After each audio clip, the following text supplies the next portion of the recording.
Suara yang bikin kita nostalgia lagi.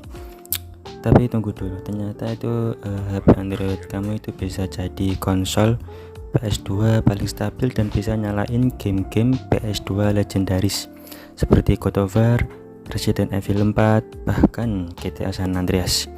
Dan semua itu bisa jalan mulus tanpa lag. Cuman model satu aplikasi aja.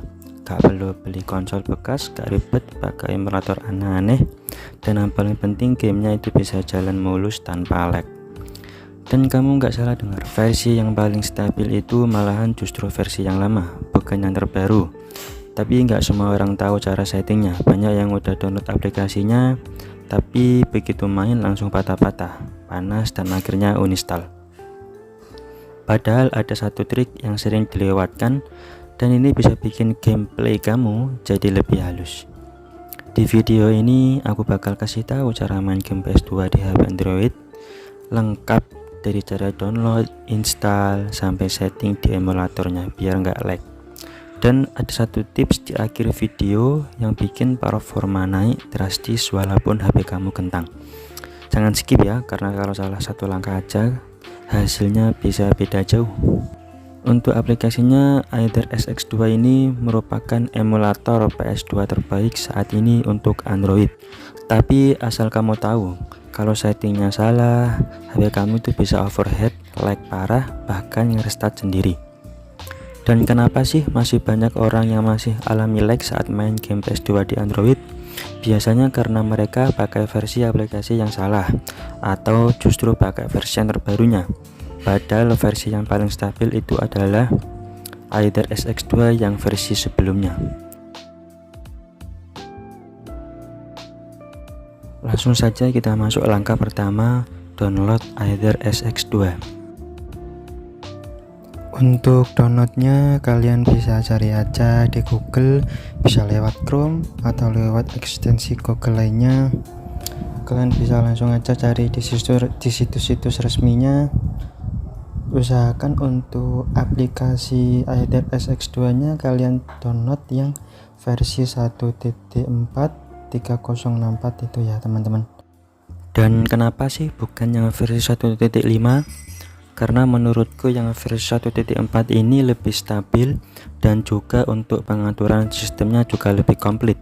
Kemudian untuk setelah download sudah selesai, kalian bisa install dulu untuk aplikasi Aether SX2 nya, tapi jangan dibuka terlebih dahulu ya. Setelah ini kita masuk ke langkah selanjutnya. Langkah kedua, download BIOS Aether SX2. BIOS ini sangat penting ya teman-teman, karena tanpa BIOS emulator ini nggak akan bisa jalan. Untuk downloadnya juga mudah, kalian bisa aja cari di situs-situs resminya, bisa lewat Chrome atau aplikasi peramban lainnya yang tersedia di Play Store. Dan usahakan untuk cari BIOSnya yang versi terbaru dan dari negara USA atau BIOS versi globalnya ini ya teman-teman, biar nanti bisa kompatibel dengan semua game-game PS2. Setelah itu, setelah download, kita masuk ke langkah selanjutnya. Langkah 3, download game PS2 nya. Untuk download ROM PS2 ini cukup mudah, kalian bisa aja cari di situs-situs resmi lewat Chrome atau aplikasi peramban lainnya yang tersedia di Play Store. Untuk filenya usahakan cari yang ada tulisan USA nya, dan untuk tipenya yang pilih CHD format ini ya. Kenapa CHD? Karena CHD ini ukurannya lebih kecil, nggak perlu diekstrak dan langsung bisa dimainkan ya teman-teman. Langkah 4, install dan setting Aether SX2. Setelah semua file beres di download, kalian masuk dulu ke aplikasi receiver ya. Kalian pindahkan file game yang kalian download dan file BIOS-nya ke dalam satu file ya teman-teman.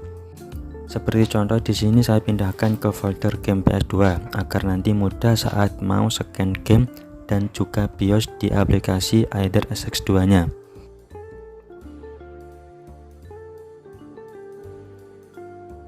Setelah itu kalian buka aplikasi Aether SX2 nya. Di tampilan ini kalian klik aja selanjutnya, klik selanjutnya lagi, Di sini kalian pilih yang setelan bawaan cepat atau tidak aman, lalu klik selanjutnya. Kemudian di sini kalian klik muat BIOS-nya, lalu kalian cari file BIOS yang sudah kalian download tadi. Setelah selesai, kalian klik nama BIOS-nya, kemudian klik selanjutnya. Di halaman ini kalian klik tombol plus di bawah ini, lalu kalian arahkan ke folder game kalian. Lalu setelah sudah klik, gunakan folder ini, lalu klik izinkan. Setelah itu klik selanjutnya, dan untuk pengaturan awal sudah selesai teman-teman. Setelah ini kalian jangan masuk game terlebih dahulu, kalian masuk dulu ke menu pengaturan. Caranya kalian bisa klik garis 3 di kiri atas, kemudian masuk ke menu pengaturan aplikasi, masuk ke menu sistem, ubah tingkat siklusnya ke 50%, lalu pelewat siklusnya ubah ke underclock ringan 1. Mode affinity-nya disable aja, multi thread sama FU1 instan ini kalian nyalakan semua. Masuk ke menu grafis sekarang. Untuk render GPU kalian bisa sesuaikan saat bermain lebih lancar pakai OpenGL atau Vulkan. Kalau di HP saya lancar pakai yang Vulkan, jadi saya pilih yang Vulkan. Kemudian tingkat resolusi pilih 1, penyaring bilinear pilih PS2, nyimapin pilih otomatis, filter trilinear pilih otomatis, filter anisotropik pilih matikan, akurasi blending pilih minimum, tekstur preloading pilih penuh, mode download perangkat keras pilih nonaktifkan. Masuk ke tampilan permainan. Untuk aspek rasio pilih rentangkan layar, aktifkan patch widescreen-nya, aktifkan juga presentasi tripnya. Masuk ke menu audio, scroll ke bawah, dan untuk mode interpolasi pilih Gaussian. Mode sinkronisasi pilih Async Mix. Geser menu atasnya ke kiri dan masuk ke menu lanjutan.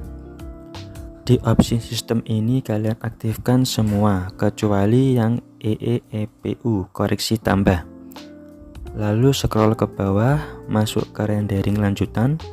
Untuk dithering pilih tanpa skala, interlacing pilih otomatis, level perbaikan CRC pilih agresif, antrian Vicins pilih 3 frame, treat render software pilih 5 treat. Scroll ke bawah, masuk ke tampilan lanjutan. Aktifkan upscaling bilinear, aktifkan juga anti blur, dan matikan lewati frame duplikat. Scroll ke bawah sampai mentok,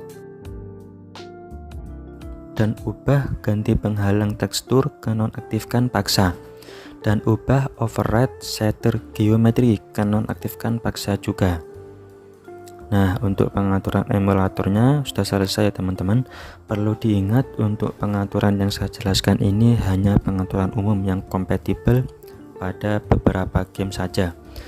Dan jangan lupa matikan aplikasi lain di background saat mau memainkan game PS2 nya, agar gamenya bisa berjalan dengan lancar tanpa lag.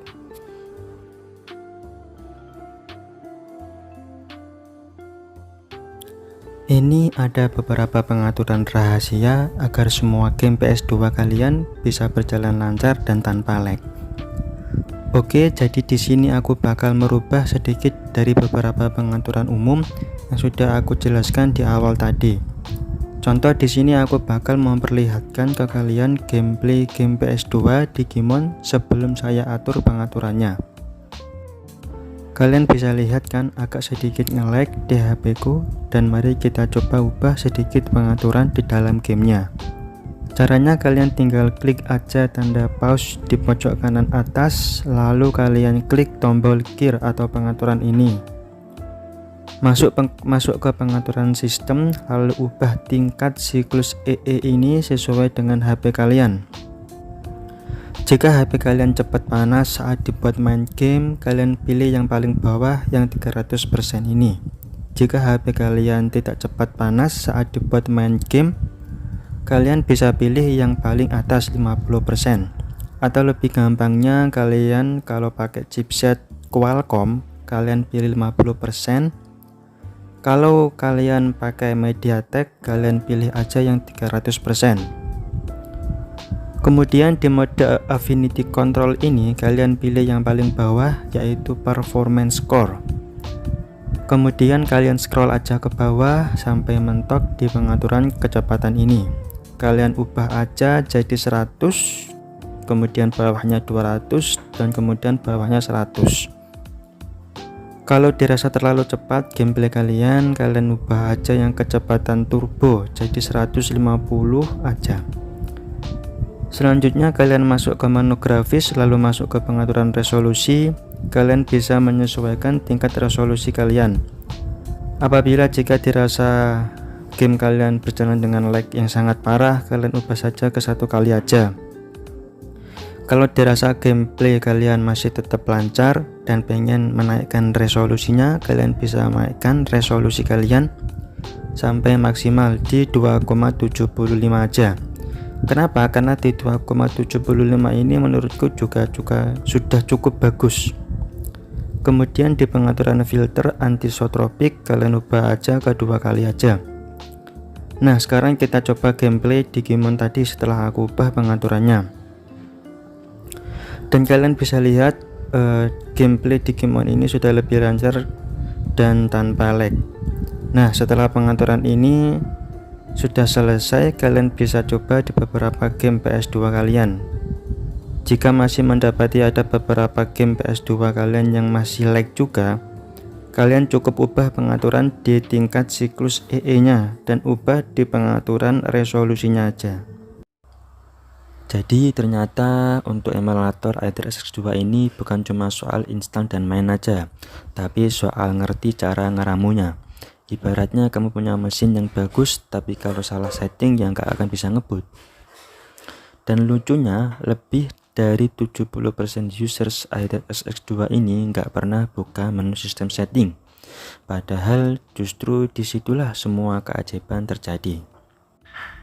Dan faktanya juga Aether SX2 ini udah di-download lebih dari 10 juta kali, tapi baru 30% users yang bisa jalankan game di atas 50 fps. Setelah nonton video ini, kamu udah masuk ke dalam 30% elit itu. Jadi sekarang tinggal satu pertanyaan terakhir. Game PS2 apa yang paling pengen kamu mainin di HP Android kamu? Tulis di kolom komentar, siapa tahu gue bahas cara setting khususnya di video berikutnya. Dan mungkin lo bakal nostalgia lagi ke masa kecil, tapi kali ini dari genggaman tangan kamu sendiri. Dan satu hal lagi, PSP juga bisa dijalankan di HP kamu dengan cara mirip, tapi itu beda emulator. Sekian dan terima kasih untuk semuanya. Selamat menikmati game PS2 nya.